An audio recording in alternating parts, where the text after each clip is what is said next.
Hello everyone, welcome to biology. तो आज हम स्टार्ट करबा पीजी फर्स्ट सेमेस्टर रो क्लास। फर्स्ट होचे हमर माइक्रोबायोलॉजी। तो ए क्लास टी तमरो एडुकेट ऐप रे ही रहबो, लिंक प्रोवाइड कर देछि, सेटु जॉइन कर परिबो। तो फर्स्ट अछि हमर history and development of microbiology. तो एटा तमरो 7 मार्क्स रो लॉन्ग क्वेश्चन आसी जिवो। History and development of microbiology first होचे माइक्रोबायोलॉजी कोन, देन ता ऊपर आम डेफिनेशन तार दबा, तार किसी इंट्रोडक्शन पार्ट लिखा, देन तार हिस्ट्री कौन रही, इवोल्यूशनरी हिस्ट्री कौन रही, केमी डेवलपमेंट होता, देन तार को साइंटिस्ट मैंने आसीथिले, केतेटा स्टेज रे तार डेवलपमेंट होता से विषय आमको डिस्क्राइब करार अच्छे। फर्स्ट तो हूँ माइक्रोबायोलॉजी रो डेफिनेशन कुछ। Microbiology is the study of micro organisms including bacteria, viruses, fungi, protozoa and algae, all microscopic organism। Micro organism means कौन ना, जो ऑर्गेनिज्म माने आमको नेकेड आई रे देखिया को मिलती ना, नेकेड आई रे आम देखि परिबानी, ताकू देखिबा पई आमे माइक्रोस्कोप रो यूज करथाउ। तो सेई मानको माइक्रो ऑर्गेनिज्म बोली कह जाय। तो माइक्रो ऑर्गेनिज्म अंडर किए किए आसुंदी ना, हमर बैक्टीरिया माने मोस्टली आसुंदी, वायरसेस आसुची, फंजी गुड़ाक आसुंदी, प्रोटोजोआ आसुंदी एंड आल्जी आसुंदी। तो ये गला माइक्रोबायोलॉजी रो डेफिनेशन। देन आम देखिबा डेवलपमेंट केमिति हेतिला, तार हिस्ट्री कौन को। The development of microbiology as a scientific discipline is closely tied to the intervention of microscope. Microscope जेबे इन्वेंशन हैला ता परे ही माइक्रो ऑर्गेनिज्म माने हमको देखा गले बा ता ऊपर आम स्टडी कले। टिल डेट माइक्रोस्कोप जेतेबेले जाके न आसीथिला, माइक्रो ऑर्गेनिज्म माने अछंती बोली कहीं जानि नथिले। माइक्रो ऑर्गेनिज्म माने डिजीज कॉज करछंती, किछि माइक्रो ऑर्गेनिज्म माने हम पको हेल्पफुल भी अछंती। तो से माइक्रो ऑर्गेनिज्म मानकर कौनसी प्रकार रोल ना तो हार्मफुल रोल ना तो हेल्पफुल बेनिफिट किछि से दउछंती बोली कौनसी प्रकार रोल से पर्यंत जाना पड़ी नथिला। After the invention of microscope microbiology development करिछि एंड माइक्रो ऑर्गेनिज्म मानक ऊपर स्टडी आमे भल से करि पारछि। एंड कुछ जो इवोल्यूशन आल्सो जाना पड़छि after the development of microscope. Okay, तो तीनटा स्टेज रे देखा जाए। हमर अर्ली हिस्ट्री किछि तार रहिछि, देन हमर मिडिल स्टेज, देन तार modern stage history. Early history और स्पेसिफिकेशन हम कौन देखा मिलुछि ना, हमर एंशिएंट बेनिफिट्स कौन सब रहिछि कुछ। आज early age 16th century BCE people suspected the existence of invisible creature। Earliest century जेतेबेले माइक्रोस्कोप ही इन्वेंशन हे नथिला, सेतेबेले लोक माने देखुथिले कि किछि गोटे इनविजिबल पार्टिकल्स अछि, गोटे इनविजिबल क्रिएचर अछि जोटा कि गोटे डिजीज कॉज करूछि बा किछि हार्मफुल इफेक्ट पकोछि, किछि बेनिफिट भी करूछि। जेमते कि हमरो फर्मेंटेशन हे जिबा, बैटर फर्मेंटेशन हे जिबा, हमरो मिल्क टा कर्ड रे कन्वर्ट हे जिबा, देन हमर किछि डिजीज कॉज करिबा, देन हमर जो रहुछि डेड एंड डिकेइंग मटेरियल हम पकोचे से सब डिकम्पोज हो जाउची, सॉइल रे कन्वर्ट हो जाउची। तो याको तो के ही करूची, ऑटोमेटिकली एटा केमती होउची, गोटे इनविजिबल क्रिएचर अछि जोटा कि ताकू करूची। बट से पर्यंत ताकू देखिबा पई कोनोसी प्रकार इंस्ट्रूमेंट तयारी हे नथिला, खाली आखिरे तो से देखा जीवनी, तो कोनोसी प्रकार इंस्ट्रूमेंट से जाए तयारी हे नथिला। एंशिएंट टाइम कथा को 16th century बिफोर क्राइस्ट कौन सी प्रकार इंस्ट्रूमेंट से तैयारी हो नथिला से माइक्रो ऑर्गेनिज्म गुड़ा को देखिबा पई। तो ये कौन होउची ना, हमर इनविजिबल पार्टिकल इनविजिबल क्रिएचर अच्छी समस्त जानते, बट सेटा कौन एक्चुअली कन्फर्म नथिले। देन नेक्स्ट ताकू डेवलपमेंट आसिला, धीरे धीरे डेवलपमेंट आसिला साइंटिफिकली, हमर ऑप्टिकल इंस्ट्रूमेंट रो डेवलपमेंट आसी जोटा कि माइक्रोस्कोप बोली कहउछ। तो ये जो कथाटा हमर ये जो हिस्ट्री रहउची, एंशिएंट बिलीफ्स थिला जे किछि गोटे इनविजिबल क्रिएचर अछि जे कि सब किछि करूची। तो एटा हमको कोड देखिया को मिलुची ना, हमर हिंदू एंड ग्रीक टेक्स्ट जो रहिछि, हमर हिंदू रो जहा किछि रहिछि टेक्स्ट गुडा को, ग्रीक टेक्स्ट गुडा करे भी एंशिएंट एज रो जो टेक्स्ट वैदिक टेक्स्ट रे मेंशन हेची जोटा कि unseen agent causing disease unseen agent किछि अछंती कि जो माने डिजीज कॉज करछंती आउ से माने हम पे बेनिफिट भी किछि रेट रे अछंती। देन रोमांस रे देखा जाए कोन ना suggested that disease was caused by invisible arms in Roman तांकर टेक्स्ट अनुसार एई तथ्य देखिया को मिले जे ए जो डिजीज गुड़ाक किसी भाइराल डिजीज हो किसी बैक्टेरियल डिजीज हो जो गुड़ाक अच्छी तो सेटा कॉजिंग एजेंट किए तार से माने जानि नथिले बट जानिथिले जे किछि गोटे इनविजिबल एनिमल्स ताको कॉज करछि। देन आसिला मिडिल एज रे कोन हेछि कुछ disease are to the caused by miasma गोटे बैड एयर टा केमती फॉर्मेशन होतिला जदी एयर रे माइक्रो ऑर्गेनिज्म माने रहउचंती किछि माइक्रो पार्टिकल्स रहउची किछि पैथोजेन रहउची तो से एयर टा पॉल्यूटेड हे जाउची। बैड एयर मींस कोन ना पॉल्यूटेड एयर ओके तो से माने भाबुतिले जे ए जो डिजीज गुडा को केमिति होउची ना पॉल्यूटेड एयर जोगु ओनली हे जाउची।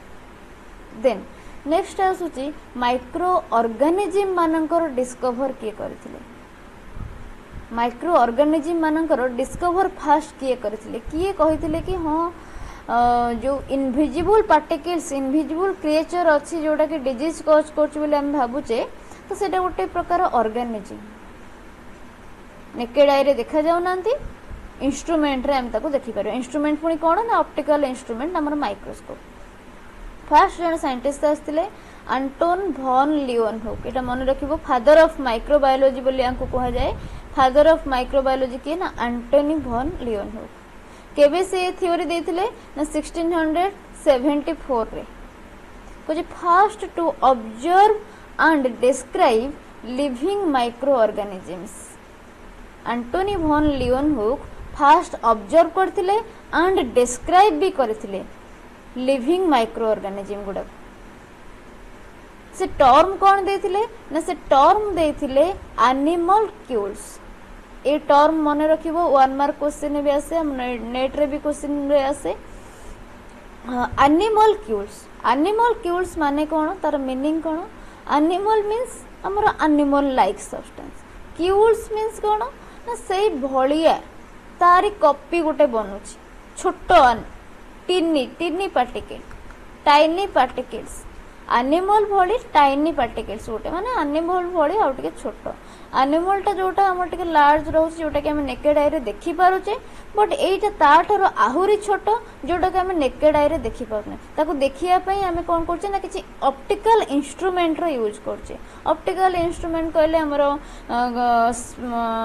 ग्लास हे पारे जे कोनोसी हमर माइक्रोस्कोप हे पारे एनहांसिंग ग्लास हे पारे ओके तो से केमिति ताको देखिथिले ना using a simple single lens microscope first Anton van Leeuwenhoek in 1674 describe करथिले एंड ऑब्जर्व करथिले the living micro organisms as animalcules जो टर्म देथिले लिविंग माइक्रो ऑर्गेनिज्म मानक पई जो टर्म से देथिले से टर्म टा होची एनिमल्क्यूल्स एंड से को देखिथिले से कोथरे ऑब्जर्व करथिले कोथरे ना गोटे सिंपल सिंगल लेंस माइक्रोस्कोप से जो माइक्रोस्कोप रामर तो एबे माइक्रोस्कोप आसी गलानी मल्टीपल लेंस वाला बट से टाइम रे से जते बळे माइक्रोस्कोप रो भी डिस्कवर करथिले माइक्रोस्कोप रो डिस्कवर भी एंटोनी वॉन लियोनहुक करथिले ये फादर ऑफ माइक्रोबायोलॉजी भी एंड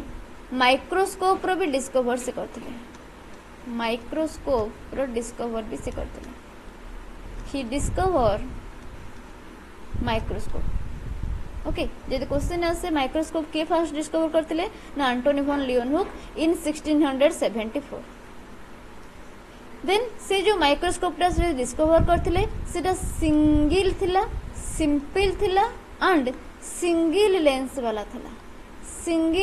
वाला माइक्रोस्कोप थिला कुछ reported findings to the Royal Society of London जो फाइंडिंग्स से पाहिथिले से ऑब्जर्व कले सिंपल सिंगल लेंस माइक्रोस्कोप रो डिस्कवर कले माइक्रो ऑर्गेनिज्म मानको फास्ट देखिले से स्टडी कला परे जहा किछि फाइंडिंग से पाहिले रिजल्ट जहाँ किसी पाइथिले से ताको डिपोजिट करथिले बा तार गोटे रेकर्ड सबमिट करथिले कोठी सबमिट करथिले ना रॉयल सोसाइटी ऑफ लंडन एटा गोटे थिला इंस्टीट्यूट से इंस्टीट्यूट रे जाई कि तार रिपोर्ट सबमिट करथिले। तो ये हमको कौन मन रखिबार अछि तीनटा दिन ये शॉर्ट क्वेश्चन आसी जाई पारे। फर्स्ट तो फादर ऑफ माइक्रोबायोलॉजी किए who is the father of microbiology Antonie van Leeuwenhoek केबे डिस्कवर करथिले माइक्रोस्कोप रो 1674 हु इज डिस्कवर माइक्रोस्कोप जब क्वेश्चन आसी ना एंटोनी वॉन ल्यूवेनहुक गोटे को आंसर। देन फर्स्ट से सिंपल सिंगल लेंस वाला माइक्रोस्कोप डिस्कवर करथिले फर्स्ट से ऑब्जर्व करथिले एंड डिस्क्राइब करथिले the micro organism living micro organism को फर्स्ट से ऑब्जर्व करथिले एंड डिस्क्राइब करथिले एंड जो टर्म देथिले से टर्म टा होची कोन ना एनिमल क्यूल्स रो मीनिंग होची टाइनी एनिमल्स सिंपल पूरा स्मॉल सबुठार छोट एनिमल जोटा कि हमको नेकेड आई रे देखा जीवेनी ताको जदी मैग्निफाइड ग्लास हम यूज करछे ताको मैग्निफिकेशन करछे जूम करछे किंबा हमर माइक्रोस्कोप यूज करछे ता हेले हम जे ताको देखि परिबा। एंड ए सबू तथ्य सबू जो थ्योरी से पाइले जो डाटा कलेक्शन कले से डाटा को से सबमिट करथिले कोटे आज ए रिजल्ट आज ए थेसिस ना रॉयल सोसाइटी ऑफ लंडन रे मने रहला। देन नेक्स्ट आसुची थ्योरीज ऑफ डिजीज कॉजेशन कौन कौन डिजीज कॉज करथिला ए माइक्रो ऑर्गेनिज्म मानक पई आ थ्योरी कौन दिया जायतिला। हिस्ट्री आम देखा फास्ट को माइक्रो ऑर्गेनिज्म इन्वेंट होते तापर किए आसते केमी माइक्रो ऑर्गेनिज्म मानकर स्टडीटा डेभलपमेंट होता से सब आमको देखा पड़ो। तो disease causation micro organism mainly disease करती किसी आमर था beneficiary bacteria beneficiary micro organism but mostly आमर पाथोजेनिक था ना। तो डिजीज ही से कॉज करेंगे। फर्स्ट आसुचे स्पॉन्टेनियस जनरेशन को the belief that life arises spontaneously from non-living matter हमर ancient period रू वैदिक एज रू एटा बिलीफ अछि जे हमर जो लाइफ जो लिविंग फॉर्म टा हमर जो लाइफ पार्ट टा एटा आसुची कोटू ना गोटे स्पॉन्टेनियसली कनेक्शन अछि from the non living matter हमें इकोलॉजी रे पढ़ी छे नॉन लिविंग मैटर सहित लिविंग बीइंग सब बेले inter connected.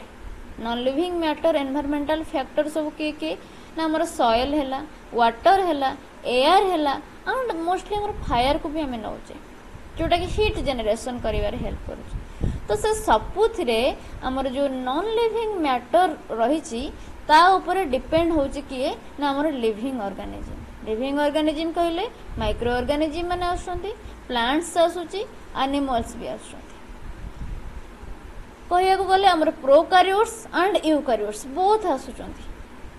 Both are dependent upon the non living और abiotic environmental factor non living बा अबायोटिक तक भी हम कहि परिबा। बायोटिक हेले कि ना लिविंग थिंग्स लिविंग ऑर्गेनिज्म हेला हमर बायोटिक नॉन लिविंग मैटर जो गुडा रहउची नॉन लिविंग थिंग्स जो गुडा रहउची से गुडा हमर अबायोटिक रे जाउची। देन कुछ supported by Aristotle Antonie van Leeuwenhoek देथिले फर्स्ट हमर माइक्रो ऑर्गेनिज्म माइक्रोस्कोप रो थ्योरी। देन ए जो थ्योरी आसुची हमर वैदिक एज रो एंशिएंट एज रो कि लाइफ टा स्पॉन्टेनियसली अराइज होची कोटो ना from a living non living matter रो ही लाइफ टा अराइज करूची।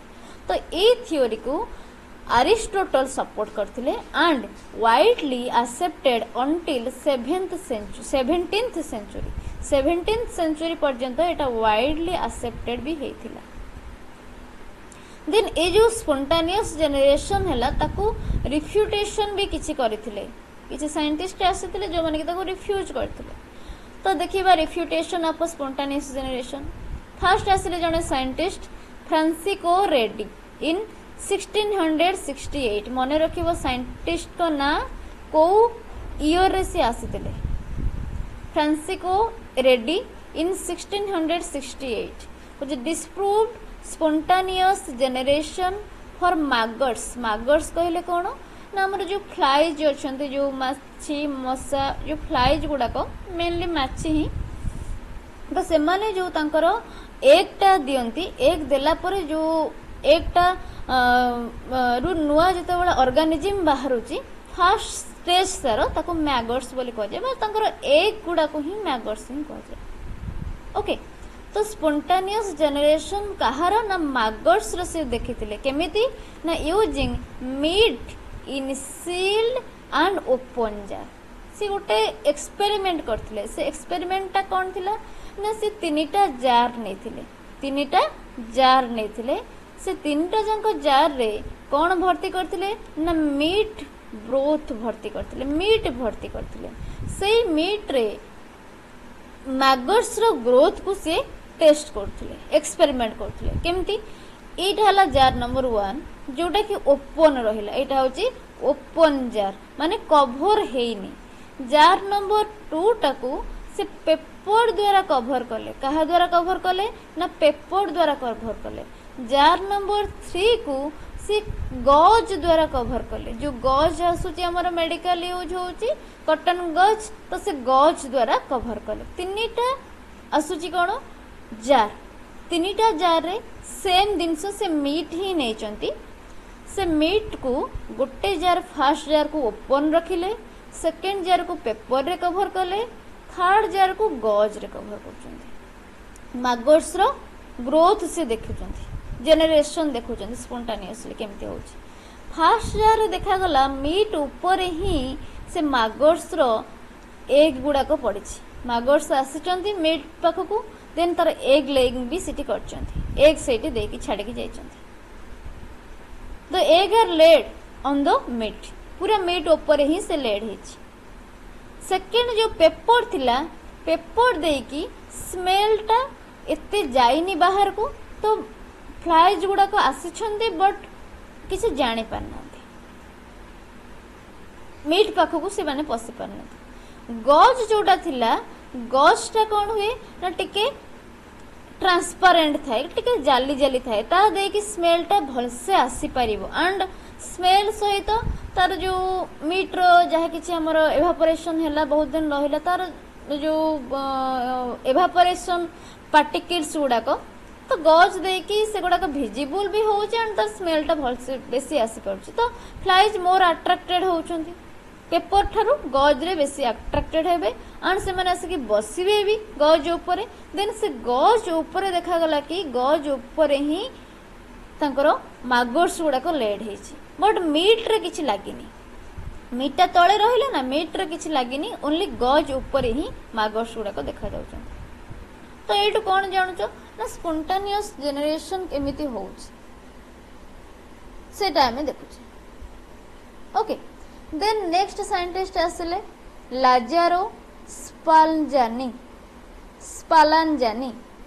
in 1765 लाजारो स्पालांजानी in 1765 सी कौन नेले ना से बॉइल्ड ब्रोथ एक्सपेरिमेंट कले showed no microbial growth in sealed flask boiled broth experiment से करथिले से एटी कोन नेथिले ना सेटी स्वान नेक फ्लास्क नेथिले जोटा कि से फ्लास्क रो नेक टाको एमती मोड़ी की बंका कर देथिले आ गोटी नेथिले स्ट्रेट नेक वाला रे देखिले कोन ना माइक्रो ऑर्गेनिज्म रो ग्रोथ टा होउची बट जोटा को टिके बंका कर देचंती बस जो स्वान नेक फ्लास्क ताधरे माइक्रो ऑर्गेनिज्म मानकर ग्रोथ हो नाही ओके देन लुइस पास्चर आसिले लुइस पास्चर को सपोर्ट कले कुछ final blow to spontaneous generation using swan neck flask experiment swan neck flask रे एक्सपेरिमेंट रे कोन हेतिला ना माइक्रो ऑर्गेनिज्म एतेटा ग्रोथ कर नथिले कुछ showed that microbes come from the air इति कोन आमे जानुचे ना माइक्रो ऑर्गेनिज्म मानकर माने ऑल वेयर अवेलेबल अछंती एयर रे भी अछंती वाटर रे भी अछंती सॉइल रे भी अछंती से एयर रु आसुचंती बट नॉट स्पोंटानियस जनरेशन तंकर होनी ओनली से एयर रु आसुचंती देन जोटा ओपन अछि धर मीट हमें ओपन रखितले से मीट रे आसे की ग्रोथ कले बट जेहेतु हमें गज तको कवर करथिले कि पेपर कवर करथिले पेपर जेहेतु पूरा ट्रांसपेरेंट नुहे बा पेपर देई कि बेसी स्मेल आसी पाउनी तो पेपर ऊपर ग्रोथ देखा जाय नथिला गज देई कि ग्रोथ टा देखा जायतिला काहे कि ना गज देई कि स्मेल टा भी आसुची गज देई कि ट्रांसपेरेंट से गुडा को देखि भी होची तो गज ऊपर हमर मैगट्स रो डिपोजिशन देखा जायतिला तो एटा स्पोंटानियस जनरेशन नुहे ओके देन नेक्स्ट थियोरी आसला golden age of microbiology. Microbiology आउरी डेवलपमेंट है से एज थिला हमर 1857 टू 1914 1857 टू 1914 पर्यंत गोल्डन एज ताको कहीं कह जाए ना तार बहुत डेवलपमेंट सिटी हेतिला कुछ a period marked by major discoveries in microbiology. Microbiology sector रे मेजर डिस्कवरी देखा को मिली 1857 नु 1914 भितर से गोल्डन एज ऑफ माइक्रोबायोलॉजी बोली भी कह जाए। स्पेशली कोस्ट क्षेत्र रे हमर बेसी देखा जाइतिला डिस्कवरी बेसी हेतिला डेवलपमेंट बेसी हेतिला ना हमर बैक्टीरियोलॉजी एंड मेडिकल माइक्रोबायोलॉजी पर। बैक्टीरियोलॉजी कहले बैक्टीरिया ऊपर स्टडी बैक्टीरिया केमती ग्रोथ करछन्ती बैक्टीरिया लाइफ पार्टनर कोन देन बैक्टीरिया केमती डिजीज कॉज करछन्ती को माने हम पे बेनिफिशियरी बैक्टीरिया से सब ता ऊपर स्टडी हेतिला ता ऊपर एक्सपेरिमेंट हेतिला ता ऊपर किछि डाटा दिया जायतिला। देन आउ कोन ना मेडिकल माइक्रोबायोलॉजी। मेडिकल माइक्रोबायोलॉजी रे कोन देखा जाउची ना को माने डिजीज कॉजिंग एजेंट को डिजीज को माइक्रोबायोलॉजी सॉरी को माइक्रो ऑर्गेनिज्म पाई होची को डिजीज को माइक्रो ऑर्गेनिज्म पाई होची बैक्टीरिया पाई के होची फंगस पाई के होची वायरस द्वारा के होची ए सब सिटी देखा जायतिला। देन को माइक्रो ऑर्गेनिज्म माने हम बॉडी भितरे किबा बॉडी बाहर अछंती जो माने कि हम पई बेनिफिशियल जेमती कि हमर इंटेस्टाइन ने किछि गुड माइक्रो ऑर्गेनिज्म अछंती गुड बैक्टीरिया किछि अछंती से माने हम पई बेनिफिशियल किछि हार्मफुल भी अछंती।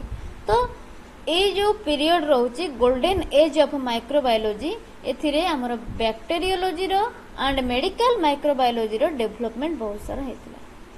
साइंटिस्ट आसुंदी जने लुइस पास्चर कोन करथिले ना पास्चराइजेशन मेथड देथिले पास्चरीकरण कुछ ही developed the pasteurization to kill microbes in wine and milk. Micro organism मानकु वाइन रे अल्कोहोलिक बेवरेज जोटा रहउची ता सहित मिल्क देकी किल करथिले। मिल्क पास्चराइजेशन कोन हुए ना हठात ताकू तार टेम्परेचर हाई करा जाए रैपिडली हाई करा जाए कि बॉयल करा जाए एगेन ताकू रैपिडली फ्रीज कंडीशन को आना जाए ए मेथडटा होची पास्चराइजेशन मेथड। वाइन को भी सेमती अल्कोहोलिक बेवरेज को। तो लुइस पास्चर हमर पास्चराइजेशन प्रोसेस रो डिस्कवर करथिले बा सेटा को इन्वेंट करथिले।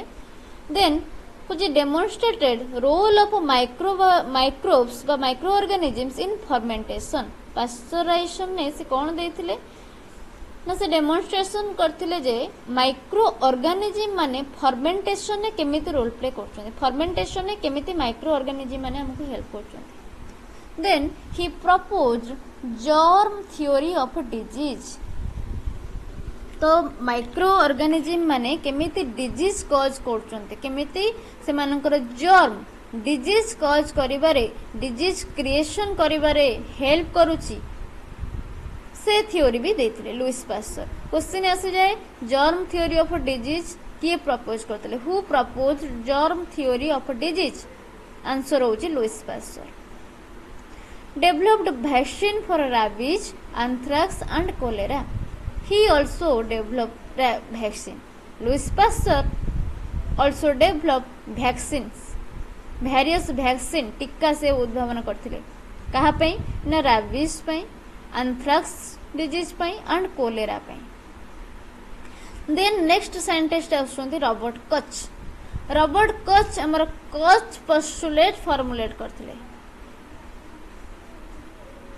कच पोस्टुलेट पढ़थिबो चारटा पोस्टुलेट तो रॉबर्ट कच ही फॉर्मुलेट करथिले कच पोस्टुलेट कुछ to establish a causal relationship between microbe and disease. ए कच पोस्टुलेट रे हमको कौन देखिया को मिलुची ना relationship between microbes and disease. Animal हो कि प्लांट हो जो डिजीज कॉज करूची बा जो डिजीज होची ता सहित माइक्रो ऑर्गेनिज्म मानकर कौन रिलेशनशिप से सिटी ताको ताको पोस्टुलेट रे देथिले। कुछ he discovered causative agents of anthrax. Anthrax रे कॉजेटिव एजेंट किए ना बासिलस एंथ्रासिस ट्यूबरकुलोसिस रो कॉजेटिव एजेंट को भी से डिस्कवर करथिले। तो ट्यूबरकुलोसिस रो कॉजेटिव एजेंट के ना माइकोबैक्टीरियम ट्यूबरकुलोसिस। देन कोलेरा रो कॉजेटिव एजेंट्स को भी कोच डिस्कवर करथिले। कोलेरा रो कॉजेटिव एजेंट्स के ना भिब्रियो कोलेरी। तो तीनटा एटी तुमको देखा को मिले। एंथ्राक्स रो कॉजेटिव एजेंट होची बैसिलस एंथ्रासिस। ट्यूबरकुलोसिस रो कॉजेटिव एजेंट होची माइकोबैक्टीरियम ट्यूबरकुलोसिस। कोलेरा रो कॉजेटिव एजेंट होची भिब्रियो कोलेरी।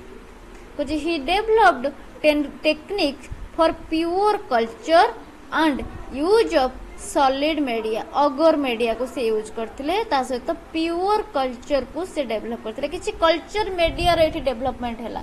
कल्चर मीडिया रो प्योर कल्चर और सॉलिड मीडिया रो डिस्कवर किए करथिले ना रॉबर्ट कॉच। क्वेश्चन आसे जे who discover the techniques for culture pure culture and solid media agar form ना Robert Koch. And Robert Koch discover करथिले ए तीनटा जंका कॉजेटिव एजेंट। तीनटा जंका कॉजेटिव एजेंट कोन गोटे होची एंथ्राक्स पई बैसिलस एंथ्रासिस होची तार कॉजेटिव एजेंट।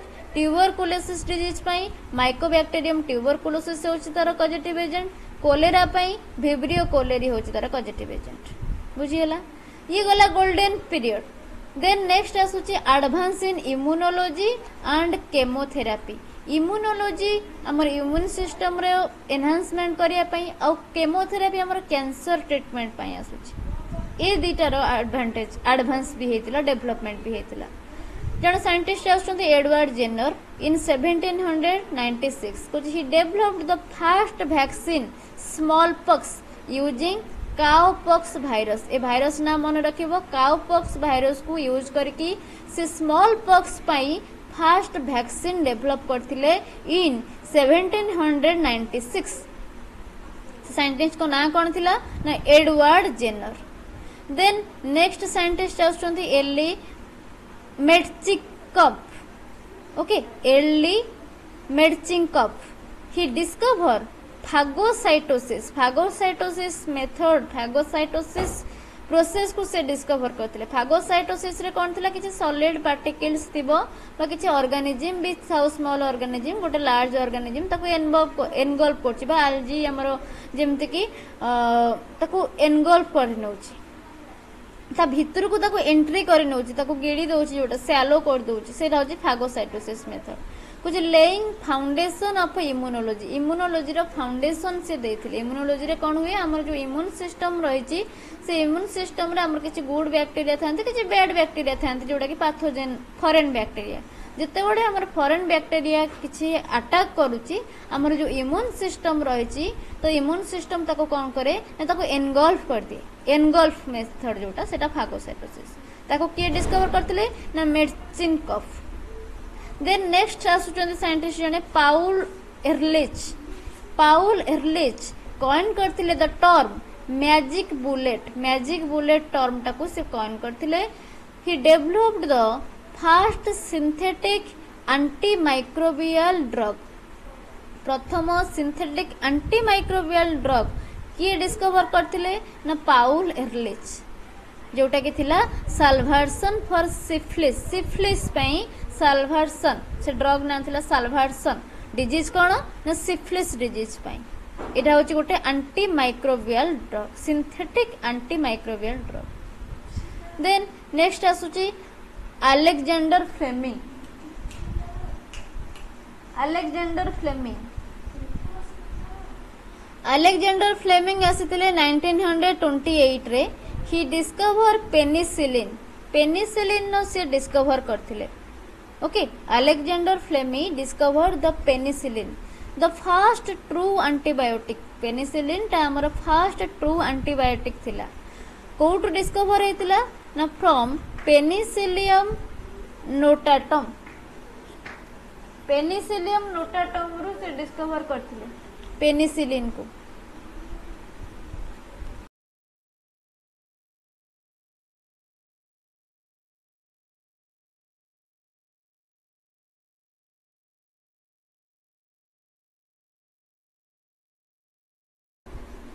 तो पेनिसिलियम नोटाटम ठारू से डिस्कवर करथिले हमर पेनिसिलिन को जोटा कि थिला ट्रू एंटीबायोटिक। तो ये गला एडवांस इम्यूनोलॉजी और केमोथेरापी रे। देन नेक्स्ट आसुची मॉडर्न माइक्रोबायोलॉजी। मॉडर्न माइक्रोबायोलॉजी हमर 20th सेंचुरी ऑनवर्ड आसी एबे पर्यंत जोटा आसी सेटा होचे मॉडर्न माइक्रोबायोलॉजी। तो मॉडर्न माइक्रोबायोलॉजी रे हमर बहुत सारा माइक्रोस्कोप रो डिस्कवर हेची, इलेक्ट्रिक माइक्रोस्कोप रो डिस्कवर हेची, हमर अल्ट्रावायोलेट रे, एक्सरे, स्कैनर, एमआरआई ये सब रो बहुत डिस्कवर हेची जोटा कि हमर मेडिकल माइक्रोबायोलॉजी रे एंड हमर बैक्टीरियोलॉजी रे, पैथोलॉजी रे सब प्रकार रे हमको हेल्पफुल होची। फर्स्ट आसिला मॉलिक्यूलर बायोलॉजी और जेनेटिक्स रे, molecular biology and genetics रे कुछ discovery of DNA as genetic material. तो 20th सेंचुरी परे हमर डीएनए एंड आरएनए जीन रो डिस्कवर हेतिला आज ए जेनेटिक मटेरियल। हमर जेनेटिक मटेरियल ट्रांसफॉर्मेशन होची जैसे किए ना से होची DNA, not RNA, not protein. Scientist आसले कि ना दी जण scientist Watson and Crick in 1953 he proposed the double helix model of DNA. Watson and Crick both in 1953 double helix model of DNA को propose करथिले।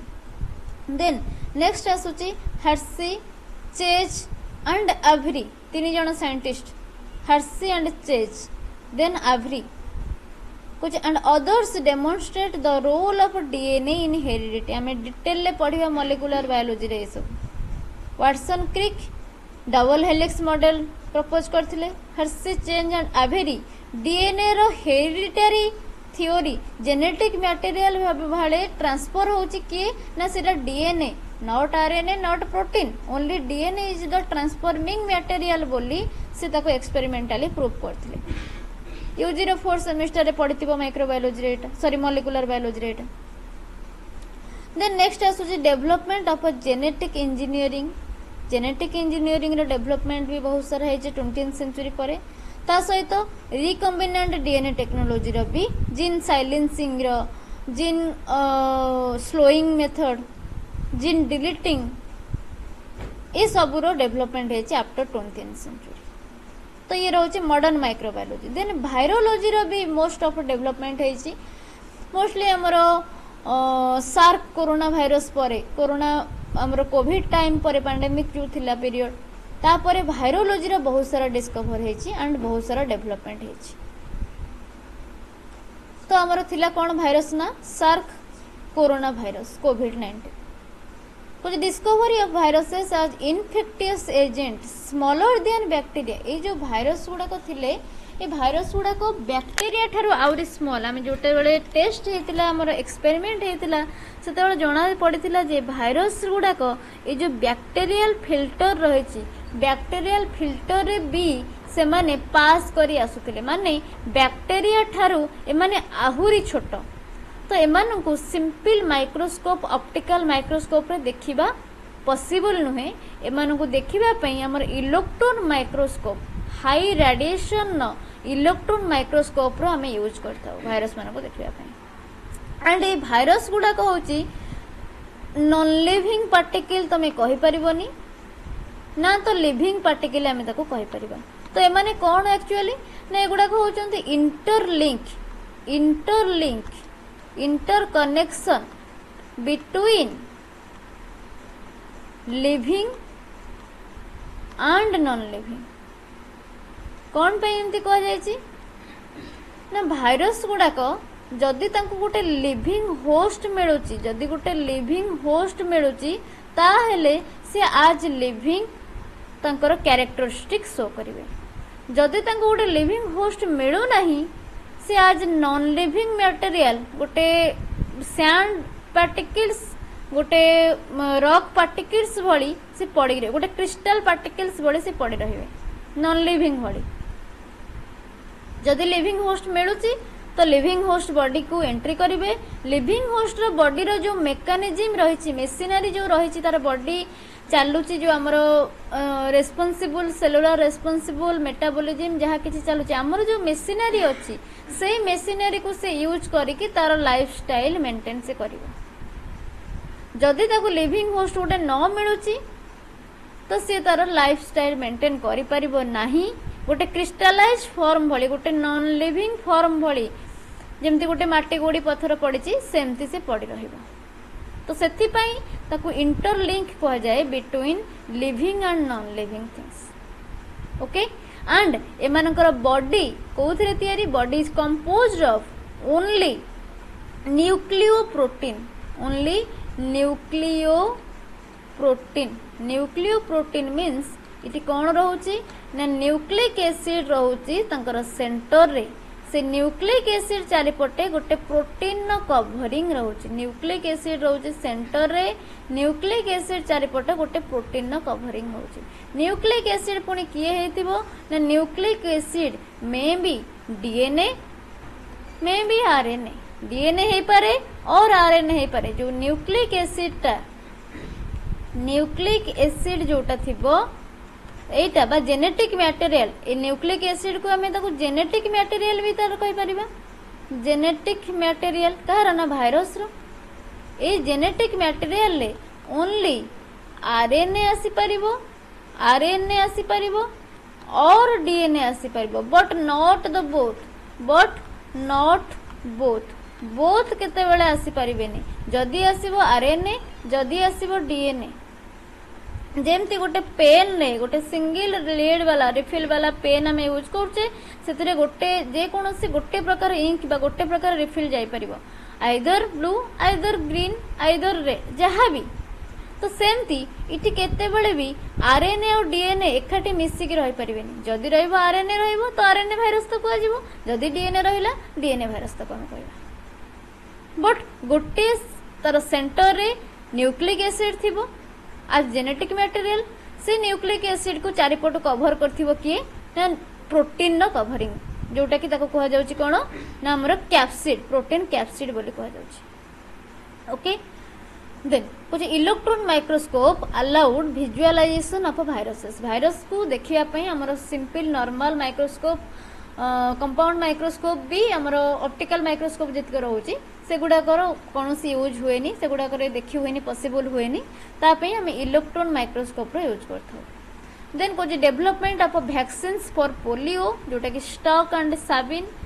Then hepatitis vaccine HPV vaccine then various vaccine गुड़ाक भी development में होता after the development of virology.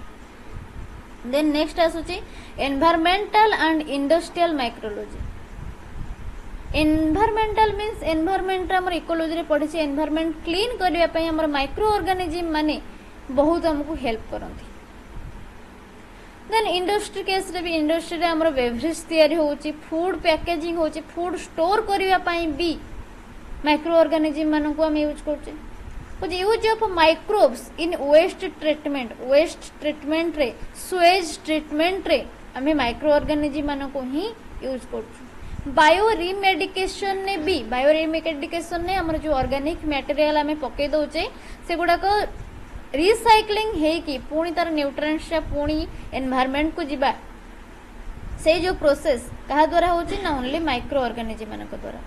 And biofuel रो production भी methane gas formation ने भी हमर ए माइक्रो ऑर्गेनिज्म माने हमको हेल्प करछन। देन नेक्स्ट कोची industrial use in antibiotic production food fermentation and enzyme production ए सब केस रे भी हमें माइक्रो ऑर्गेनिज्म मानकर ही यूज करूछु। एंटीबायोटिक प्रोडक्शन जे कोनसी बैक्टीरियल हो वायरल डिजीज हो तापे एंटीबायोटिक प्रोडक्शन होची। फूड फर्मेंटेशन करा जाउची हमरो पिकल्स हो किबा किछि ग्रेन्स हो बहुत दिन पर्यंत स्टोर करके रखिया पे पैकेट फूड जो आसी तो फर्मेंटेशन पई हमें गुड माइक्रो ऑर्गेनिज्म मानक हमें यूज करथौ। एंजाइम रो प्रोडक्शन पई भी माइक्रो ऑर्गेनिज्म रा हमें यूज करथौ। तो मोस्टली ए माने हमको सब प्रकार रे बेनिफिशियरी भी एंड हार्मफुल भी डिजीज कॉज करले पैथोलॉजी जो गुडा पैथोजेन गुडा को जसले पैथोलॉजी अंडर हम पढुचे। देन एटा हो जे मोस्ट इंपोर्टेंट दिनसो रिसेंट डेवलपमेंट कोन आसी तमरो एप्टीट्यूड वाला क्वेश्चन ए गुडा को पचार दबो। रिसेंट डेवलपमेंट कोन आसी CRISPR-Cas9 कुछ microbial immune system adapted for gene editing पाई एटा गोटे आसी रिसेंट डेवलपमेंट है।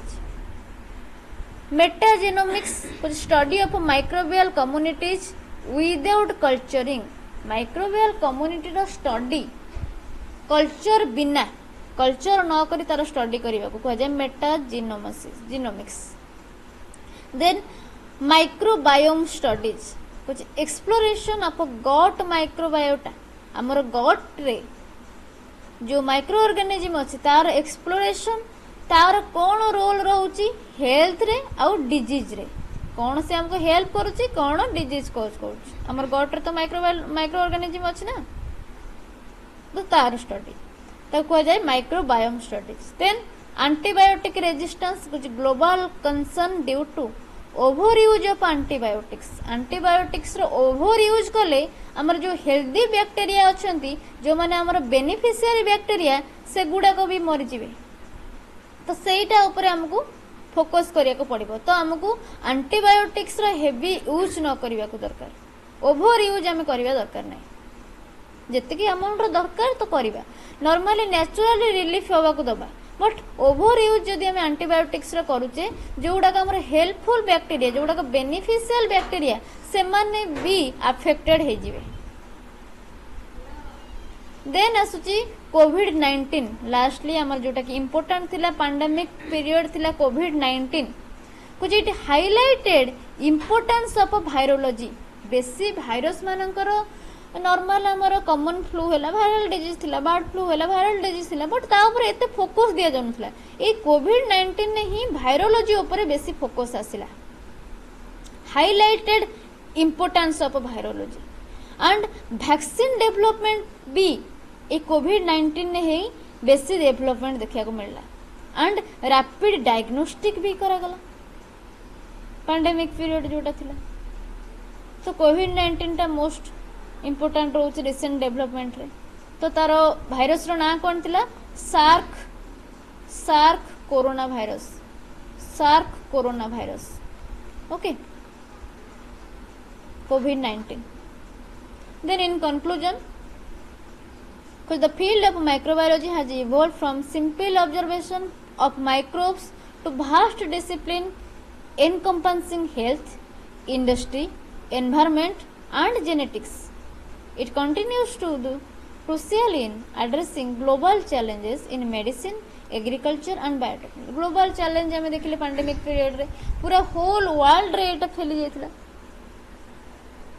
तो वैक्सीन डेवलपमेंट पाई रैपिड डायग्नोस्टिक पाई बहुत सारा डिस्कवरी है बहुत सारा इन्वेंशन भी ये बहुत सारा एक्सपेरिमेंट भी ऊपर करा जायछि तो ये होल ऊपर तुम रोचे 7 मार्क रो लॉन्ग क्वेश्चन गोटे भाइरस रो बैक्टीरिया रो देन हमरो एल्जी फंजी सब ऊपर ही तुमको डिस्क्राइब करिया पड़िबो जदी आउ किछि साइंटिस्ट मानकर नाम भी ऐड कर पाउछ तो भलो बट एतिके ही काफी history and development of microbiology okay तो जदि किछि डाउट्स रोची तो कमेंट सेक्शन में पचारि परिबो जो मानकर सब्सक्रिप्शन नै नंदे से माने सब्सक्रिप्शन नै जेबी okay thank you everyone thank you so much.